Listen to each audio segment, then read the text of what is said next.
नमस्कार मित्रों। मैं आपका मित्र दीपक तनेजा आप सभी का स्वागत करता हूं।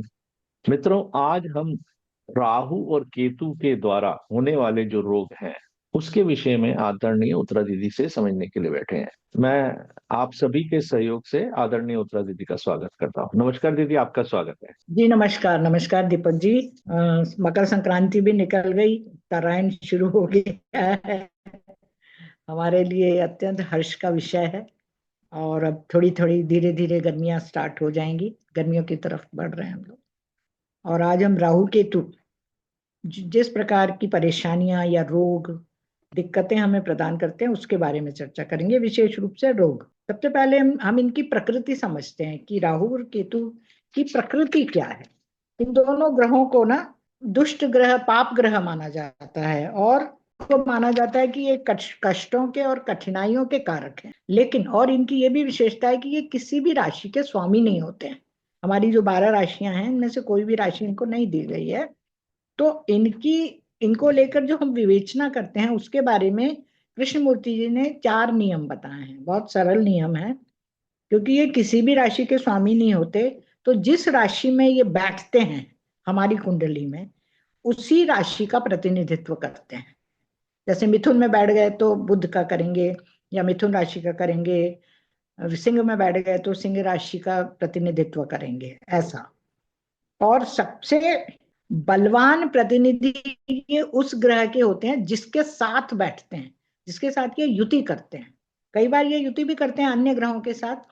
तो उस ग्रह की जो स्वभाव रहता है, प्रक्रिया रहती है, उसको ये ग्रहण करते हैं और उसका भी प्रतिनिधित्व करते हैं, नंबर 1। नंबर 2, जो भी ग्रह इनको देखता है उसका प्रतिनिधित्व करते हैं, दृष्टि संबंध बनाते हैं जो भी। और नंबर 3 जो है, यदि कोई ग्रह देख भी नहीं रहा हो, कोई युति भी नहीं कर रहा हो, तो जिस राशि में वे होते हैं उस राशि के स्वामी के अनुसार फल देते हैं। और नंबर 4 जो है वो है कि ये जिस नक्षत्र में होते हैं उस नक्षत्र के स्वामी के अनुसार हमें फल प्रदान करते हैं। तो इसीलिए इन्हें छाया ग्रह भी कहते हैं और बलवान ग्रह भी मानते हैं, क्योंकि ये अगर इनको कोई ग्रह देख रहा है या इनके साथ कोई युति कर रहा है तो उसका तो बल ये ले ही लेते हैं। इसके अतिरिक्त ये जिस राशि में होते हैं उसके स्वामी का, और जिस नक्षत्र में होते हैं इसके स्वामी का। तो इस तरह से इनको 4 तरह के बल प्राप्त, इसीलिए इनको हम बलवान मानते हैं। और तो अच्छा या बुरा फल, कष्ट या सुख, जो भी इन्हें देना है, अंगों के पर प्रभाव पड़ता है और किस प्रकार के रोग ये देने में सक्षम है, राहु और केतु दोनों। तो राहु का जो है पैरों पर और हमारे सांस पर, श्वास पर अधिकार है, और केतु का हमारे पेट पर है या बेली पर है। राहु से जुड़े जो प्रमुख रोग हैं वो है गैस की परेशानी, गैस्ट्रिक ट्रबल, तीखा अचानक दर्द होना, या फिर फेफड़ों में परेशानी, और कुष्ठ रोग कभी कभी, और सांस लेने में कठिनाई है, ये अधिकता से देखा गया है। और केतु से जो जुड़े हुए प्रमुख रोग हैं वो हैं स्प्लीन या तिल्ली का बढ़ना, मोतियाबिंद होना, हाइड्रोसिल, फेफड़ों की परेशानी, फेफड़ों में किसी भी तरह की दिक्कत हो सकती है, या बुखार आ सकता है, ज्वर हो सकता है, पेट में दर्द हो सकता है, शरीर में दर्द हो सकता है, या फिर अनजाने कारण से कोई भी रोग हो सकता है। इसके पीछे कोई कारण हम नहीं दे सकते कि इस कारण से ये तकलीफ हमें होगी। अब हम ये देख लेते हैं कि राहु जो है विभिन्न राशियों में बैठकर हमें किस प्रकार के रोग देगा। उसके बाद हम देखेंगे कि केतु विभिन्न राशियों में किस प्रकार के रोग देगा। तो सबसे पहले हम राहु के देख लेते हैं कि राहु यदि मेष राशि में स्थित हो तो सिर में से तेज दर्द, दिमाग में अजीब सा संक्रमण, दिमागी बुखार, और मस्तिष्क में फोड़े, बॉय मतलब फोड़े फुंसी जो हो जाते हैं वो ब्रेन में या अंदर भी हो सकते हैं और बाहर भी हो सकते हैं। वृष राशि, यात्रा के समय नाक में चोट लगना, नाक में चोट लग सकती है। और पिट्यूटरी हार्मोन्स का डिसमिसबल होना, मतलब असंतुलित होना, वो कम होना या बढ़ जाना, ये दोनों हो सकते हैं। और जिससे शरीर में मोटापा जैसे रोग आ जाते हैं या दोष आ जाता है। अब वृश्चिक राशि से जुड़े हुए यदि हम रोग देखें तो उसमें गुप्तांगों में रोग, और अत्यधिक मूत्र आना, या कभी कभी भी गीला कर देना, इस तरह की परेशानियां आती। मिथुन राशि, मिथुन राशि में अस्थमा, सूखा कफ, ड्राई कफ जिसको हम बोलते हैं, और बुरे मौसम में बाहर निकालने पर सर्दी जुकाम जल्दी हो जाना। ठीक है, ये हम देखते हैं, इस तरह की तकलीफें हमें आ सकती हैं। कर्क राशि, कर्क राशि जो है पेट में अचानक से मरोड़ आना, गैस से पेट फूल जाना, इसके अतिरिक्त हिचकियां आना या हिस्टीरिया हो जाना। हिस्टीरिया की बीमारी भी कईयों को देखी गई है। अब आती है सिंह राशि। सिंह राशि में यदि राहु होता है तो रीढ़ की हड्डी में कुछ न कुछ अपंगता जैसे आ जाती है, या कभी कभी पोलियो भी हो जाता है, और हृदय के जो हमारे वाल्व हैं उससे जुड़े हुए कुछ ना कुछ रोग हो सकते हैं, या हृदयाघात, हार्ट अटैक, और उच्च रक्तचाप, ये स्थिति बनती है। अब कन्या राशि यदि है तो गैसीय अल्सर, गैस्ट्रिक अल्सर जिसको हम बोलते हैं, आंतों के रोग, आंतों में कुछ ना कुछ तकलीफ, और पेट में तकलीफ किसी भी तरह की। तुला राशि जो है हमारी किडनी की कारक है, इसलिए किडनी के रोग, मूत्र नलिका में दर्द होना, या गुप्त रोग, या त्वचा खुरदरी होना, मतलब रफ त्वचा, स्किन सॉफ्ट नहीं होती है, खुरदरी त्वचा हो जाती है, या फिर कभी कभी किसी को बिजली का झटका भी लग जाता है।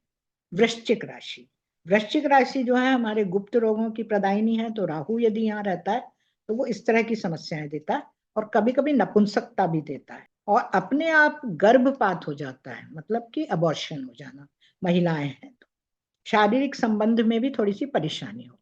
इस तरह की परेशानियां जो है वृश्चिक राशि में यदि राहु होता है तो देखी गई है। धनु राशि, कूल्हों और जंघाओं में दर्द, गाउट और जोड़ों के दर्द, ये प्रमुख रोग हैं जो राहु धनु राशि में स्थित होकर हमें प्रदान कर सकता है, यदि वो अकारक हो और कुंडली में अकारक भावों से जुड़ा हुआ हो। क्योंकि हमें हमेशा यही देखना चाहिए कि कोई भी ग्रह हमारे छठे, आठवें, 12वें भाव से तो जुड़ा हुआ नहीं है। यदि इन भावों से जुड़ा हुआ है राहु भी, तो वो हमें इस तरह की तकलीफें देगा, अपनी दशा, अंतरदशा, प्रत्यंतर दशा कभी भी दे सकता। अब आती है मकर राशि। मकर राशि के अंतर्गत यदि राहु होता है तो हमारे दांत जल्दी टूटते हैं या झड़ने लग जाते हैं, दुर्घटना हो जाती है, कभी कभी घुटनों में दर्द हो जाता है, घुटनों में विशेष रूप से, या फिर टिटनेस, टिटनेस भी हो सकता है। ये प्रमुख रोग जो है वो मकर राशि प्रदान करती है यदि राहु यहाँ हो और अकारक भी बन गया हो। कुंभ राशि, कुंभ राशि जो है पैरों में बांटे आना, क्रैम्प्स जो आते हैं वो आ जाते हैं, नसों में तनाव हो जाता है या खिंच जाती हैं नसें, और उसके कारण दिक्कतें हो जाती हैं। कभी कभी बुरे बुरे सपने भी आते हैं, नाइटमेयर्स जिनको हम बोलते हैं, वो भी हो सकते हैं, या फिर दुर्घटना हो सकती है, बिजली से जुड़ी हुई दुर्घटनाएं हो सकती है, जैसे शॉक लग जाना, या फिर बिजली गिरना, कई बार बिजली गिर भी जाती है जो आकाश में चमकती है, या हथियार गिरना है और उससे चोट लग जाए, कहीं भी हाथ से छूट गया या किसी और का गिर गया, उससे आपको चोट लगने की संभावना बन जाती है। अब आती है मीन राशि। यदि मीन राशि में राहु है तो क्रैम्प आना एक सामान्य है, पैरों में नमनेस होना और असंतुलन होना किसी भी तरह का चलने फिरने में, गाउट हो सकता है, और आंतों के रोग, ये प्रमुखता से कहे गए हैं। हालांकि केतु के बारे में ये कहा जाता है कि केतु जो है कर्म फल के नियमों का सही प्रतिनिधित्व करता है, लेकिन यदि ये पापग्रह हो जाता है, अकारक भाव से जुड़ जाता है, तो बहुत बड़ा मारक भी बनता है हमारे लिए, और हमें कष्ट भी देता है। अब यदि केतु विभिन्न राशियों में आता है तो हमें किस तरह की समस्याएं दे सकता है, ये हम देख लेते हैं। मेष राशि, सबसे पहले मस्तिष्क ज्वर, दिमाग में थक्का जमना, मतलब खून का थक्का जमना, स्ट्रोक आना, लकवा हो जाना या पक्षाघात हो जाना, या फिर किसी किसी को पार्किंसंस, पार्किंसंस रोग होता है, या मेनिंजाइटिस, ये मेष राशि के प्रमुख तकलीफें हैं जो केतु दे सकता है। वृषभ राशि, वृषभ राशि में यदि केतु है तो अंधापन, मोतियाबिंद, दृष्टि दोष, या फिर गले का कैंसर या जीभ का कैंसर, ये भी ऐसा भी संभव है। और व्यक्ति जो है कभी कभी हकलाता है, उसकी वाणी में अस्पष्टता रहती है, या फिर दांतों में पायरिया भी हो। मिथुन राशि, मिथुन राशि में यदि केतु होता है तो अस्थमा, प्लूरिसी और बहरापन, तेज बुखार, फेफड़ों की टीबी, फेफड़ों में टीबी हो जाती है, या फिर ब्रोंकाइटिस, या फिर किसी भी तरह की कार्डियक ट्रबल भी हो सकती, हार्ट से जुड़ी हुई हल्की फुल्की। कर्क राशि, कर्क राशि में यदि केतु हो तो उच्च रक्तचाप और रक्त वाहिनी में खून का थक्का जमना, ब्लड जम जाना मतलब ब्लॉक कर देना, किसी भी तरह का स्ट्रोक या शुगर की बीमारी, शर्करा रोग, ड्रोपसी और हृदय में कैंसर, हमारे हार्ट में, और अस्थमा या किसी भी तरह का आघात, हृदय आघात जिसको हम कहते हैं। अब आती है सिंह राशि। सिंह राशि में उच्च रक्तचाप, एक तो हृदय में आघात, सदमा लगना, किसी भी तरह का आपको सदमा लग सकता है, शॉक लग सकता है, लकवा होना, पक्षाघात होना या पार्किंसंस का रोग, और मस्तिष्क में खून जमना, स्पॉन्डिलाइटिस और दस्त लगना। ये प्रमुख बीमारियां हैं जो यदि केतु सिंह राशि में हो तो हमें प्रदान कर सकता है, यदि वो अकारक भी हो। इसके बाद आती है कन्या राशि।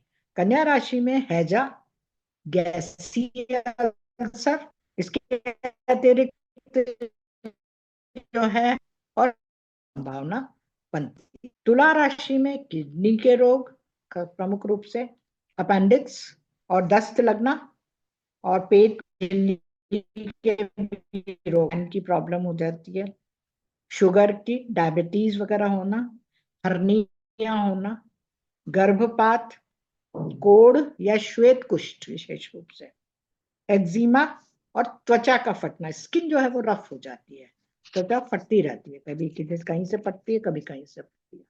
अब आती है वृश्चिक राशि। वृश्चिक राशि में यदि केतु होता है तो मूत्र रोग, डायबिटीज, शरीर में पानी भरना, हमारी बॉडी में पानी भरता है और जिससे शरीर फूल जाता है, हाइड्रोसिल, पाइल्स, फिस्चुला या मूत्र रोग, अधिक रक्तस्राव होना यदि महिलाएं हैं और लंबे समय तक होना, या फिर दुर्घटना और घाव तथा गर्भपात, ये प्रमुख हैं तकलीफें जो केतु वृश्चिक राशि में आने से हमें प्रदान करता है। धनु राशि जो है, यदि यहाँ पर केतु हो तो अस्थमा, रक्तचाप, गाउट, साइटिका, आर्थराइटिस, कूल्हे की हड्डी टूटना या पक्षाघात होना, ये प्रमुख रोग हैं जो हमें केतु प्रदान कर सकता है। मकर राशि, इंसेनिटी, हिस्टीरिया, ल्यूकोरिया, त्वचा का फटना, त्वचा का फटना मकर राशि और तुला राशि, इन दोनों राशियों में विशेष रूप से आता है। आर्थराइटिस, गाउट, आत्महत्या की प्रवृत्ति होना और दुर्घटना में मृत्यु भी हो संभव है। कुंभ राशि, कुंभ राशि में यदि केतु होता है तो रक्तचाप, हाई ब्लड प्रेशर या लो ब्लड प्रेशर कैसा भी हो सकता है, गुरु देखता है तो हाई होगा, शनि देखता है तो लो होगा, ये हमें देखना पड़ेगा। हृदय रोग, बहरापन, पागलपन और गठिया, जो गठिया जो रोग होता है ये। मीन राशि अंत में, डायबिटीज, जलोदर, सिरोसिस ऑफ लीवर, पैर की हड्डी टूटना, कूल्हे की हड्डी टूटना या पैरों का आकार बिगड़ना, कभी कभी टेढ़े हो जाते हैं या अजीब से हो जाते हैं, विकलांग टाइप, और कभी कभी डूबने से मृत्यु भी संभव है, पानी में ये मृत्यु। तो इस तरह के जो तकलीफें हैं ये राहु और केतु हमें अपनी अपनी स्थिति के अनुसार, जैसा हमने सुबह पहले बताया, प्रदान कर सकते हैं। बहुत ही बढ़िया, बहुत ही सटीक वीडियो, बहुत ही to the point information. Medical astrology के लिए जो लोग सीखना चाहते हैं उनको बहुत अच्छी और सटीक जानकारी प्राप्त हुई है। मैंने आदरणीय उत्तरा दीदी शिक्षा एवं कंसल्टेंसी दोनों सर्विसेज प्रोवाइड करती हैं। आप में से जिसको जो सर्विसेज चाहिए वो डायरेक्टली उनको अप्रोच कर सकते हैं। उनका मोबाइल नंबर यहाँ पर दिया हुआ है। आगे भी हम भविष्य में ग्रहों से और हमें किस तरह से हम इनको देख लें कि जिससे ये किस प्रकार की बीमारियां हमें प्रदान करते हैं, और कुछ कुछ खास बीमारियों के बारे में भी जो कॉम्बिनेशन बनते हैं उनकी चर्चा धीरे धीरे हम करते रहें। आज के लिए बस इतना ही, फिर मिलते हैं एक नए विषय के साथ। नमस्कार, धन्यवाद।